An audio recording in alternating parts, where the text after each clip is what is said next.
Hello guys, Funable here, and welcome back to 10 weekly tips and tricks for Minecraft. This week, the 10 weekly tips and tricks are gonna be about great emerald sources, income sources, woo! So that way your emerald chest doesn't exactly look like this, because no one wants to be that poor, because emeralds can get you so many supplies, including great enchanted books, almost free diamond armor, and tools, and much more. Emeralds and villagers are great ways to get all kinds of different resources in Minecraft, and well, you're gonna need a few more than this. I'm gonna be showing you great sources of emerald income right now. And the first income source of this video is gonna be sticks. 32 sticks. This is by far one of the easiest ones on the list, and the one that I probably use the most because it's not that hard to go chop down trees. Half a stack of sticks will get you a single emerald, and just for reference, four oak logs. That's like a normal oak tree. That's I think 1 block smaller than most oak trees. Most oak trees are 4 to 5 blocks tall. So yeah, just you chop down a tree and you get an emerald. That's so simple. So yeah, trees or sticks are one of the best ways to get emeralds, as they're just so easy to find, farm, and chop to get emeralds. The second source of emeralds this video is gonna be oak boats. An emerald for an oak boat. Who would have thought they'd heard today that they could literally chop down? I don't even think you have to chop down this much. Definitely not on Java. On Java, it's like you chop down 2 of these, you get an emerald. You chop down 2 blocks, you get an emerald, and you have some wood left over. If you chop down 3 logs, you get 2 emeralds. Because you're selling oak boats. On Bedrock Edition, it's a little bit more complicated because you have to turn it into sticks, then you have to have an extra piece. So yeah, it's gonna take 3 logs on this, but it's even cheaper. And I mean, it's just kind of crazy. You can sell oak boats, which are so cheap, and get an emerald for it.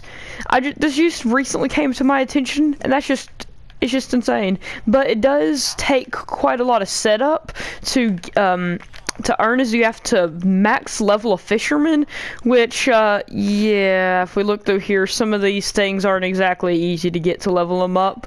But I mean, hey, once you get them all the way leveled up, that's gonna be some nice sources of that's gonna be a nice source of income for you. Touch and you've gathered more stone than you know what to do. Well, once again, I have a solution, and it's pretty simple. You take this, you go to a stonemason, and you sell it. I am not kidding. You can literally sell 20 stone for an emerald. While you're mining, you can sell your stone, because you can get a lot more of the stuff that you know what to do with. And well, that's a really good income source, because you're gonna go mining, and if you have Silk Touch, you're gonna get a lot of stone. And if you don't use Silk Touch, this is one more reason why you should. Yes, so that way you can gather stone to sell to these guys to get rich in emeralds. It's simple. It's so simple. I need to start doing this more, and you do too. Now it's time for basically the original way of getting emeralds. The good old faithful selling paper. This is like the first strategy that I've pretty much ever done. Selling paper. 24 paper for an emerald. It's simple, and it's the original. So you might as well just go ahead and do it. You can fully AFK it with your sugar cane, and yeah, it's just very useful. It's really simple, and I'm pretty sure it's one of the original ways of doing it. So yeah. And if you don't want to sell your paper to your librarians, you can sell it to cartographers if you prefer them turn your paper into maps instead of into books. Your preference, however you choose. Among all that stone that you've mined, you've probably got a lot more gold than you know what to do with. Of course, you could go give it all to the piglins. Or, well, you could get some emeralds by giving them 3 pieces of gold for an emerald. I mean, hey, that's not horrible. And hey, you can get rid of that gold that doesn't have very many points. I mean, there's no reason not to, so you might as well. I feel like it's a pretty good source. And if I have an extremely large excess number of gold, I'll go ahead and sell it to those guys. And you can also set up fully AFK gold farms that will get you plenty of gold that you can sell to these guys. Like, more gold than you'll ever need. You're gonna have to have like an army of these guys to give them all the gold from those from the pigmen. So yeah, pretty good source, and can be fully AFK farmed without you losing too much. I'm gonna have to be honest with this one. This method is definitely not my personal preference, but all of my friends really enjoy it and use it all the time. So if you want to use it, you can. Yeah, I'm gonna go ahead and feature it though, in case that I'm just missing out on something or don't understand something. But you can sell 11 glass panes for an emerald to cartographers. I mean, it's a source of emeralds if you really want it. It's not my way to go, but if that's your way to go, and you want to go mine up all that sand and smelt it all down, and then craft it, and then sell it, you can! In fact, it's actually less than 6 pieces of glass for an emerald, or, which, less than 6 pieces of sand for an emerald, which doesn't sound that bad. It's just not my personal preference. But if you want to do that, go right ahead. It's not a bad deal at all. Alright, so our next good source of emerald income is going to be crops from farmers. Really, any kind of crop works. I would not recommend wheat, though, because it's a lot easier just to turn into food, and you don't get as much from the from each harvest. But yeah, any kind of crop is a really good way to make emeralds in Minecraft, and they're not that hard to get large quantities of. You know, just do something like this, and you know, just wait for it to grow all the way. Which doesn't take too long. You know, you could definitely hook this up to like an auto clicker, where you left click, right click, left click, right click, left click, right. Yeah, left click to break it, right click to place it, translate to whatever device you're on. And you know, it's not that simple, and then the bone meal won't get fired out when there's no crop there, and it's a really simple way to get large quantities of crops. But apparently I'm not getting any. Oh yeah, I'm in creative mode. But if we're in survival mode, let me demonstrate. Yes, this world's called Wandering Trader, same world from Saturday's video. Yeah, but it's pretty simple, you know. You can get large quantities of crops really fast, which you can then go to sell to the villager. On Java Edition, this is slightly more annoying because this block will eventually break from the bone meal, but you can just replace the dirt. Yeah. And it's a really simple way to get a large quantity of emeralds. Next trade is a trade that you might not have known about, and that's the fact that you can sell 5 ink sacks to librarians. That's right, 5 ink sacks for an emerald. Yes, it's cruel, but there are squid everywhere, and they accidentally die on the shore all the time.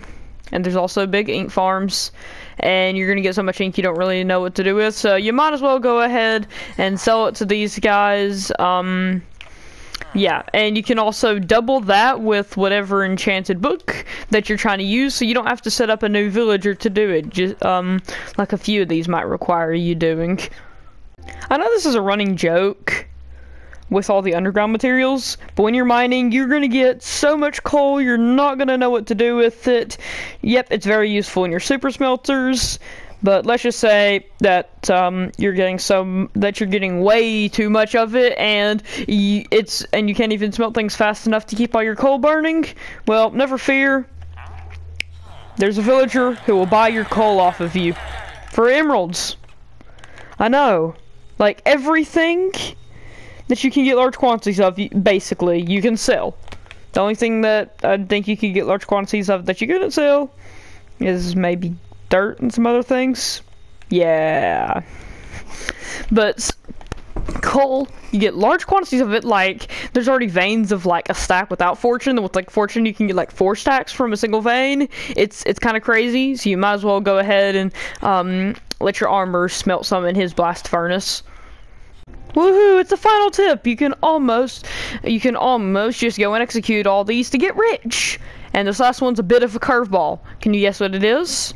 Well, it's granite. Yeah, it's definitely not the best source of emeralds, but I mean, are you really gonna use this block? Really? Explain to me in what build you have used this block, like really, really well. So, well, guess what? You can sell it to your friend the stonemason for emeralds. Yeah, oh, and you can also sell nether quartz. Did not see that one. That's a double. Yep, so the last one's technically a double because the granite's not great. So you also have nether quartz. Both of these are gonna be pretty decent sources, so you might as well use them. Granite because it's just going to be here and there and you're just going to get a bunch of it eventually and you're not going to know what to do with it. Quartz because, well, quartz is a great source of XP mining it, and as well as that, you can get a bunch of it with Fortune 3. So, yeah, you definitely might want to use quartz and granite eventually when you're just selling some things that you know you're not going to use. I hope this video has in some way made you a few emeralds, or at least shown you a trade to get a large amount of emeralds that you didn't know existed, so that way you can become closer to having a lot of emeralds, hopefully even more than this. But yeah, I hope you enjoyed this video and I'll see you in the next one. Goodbye.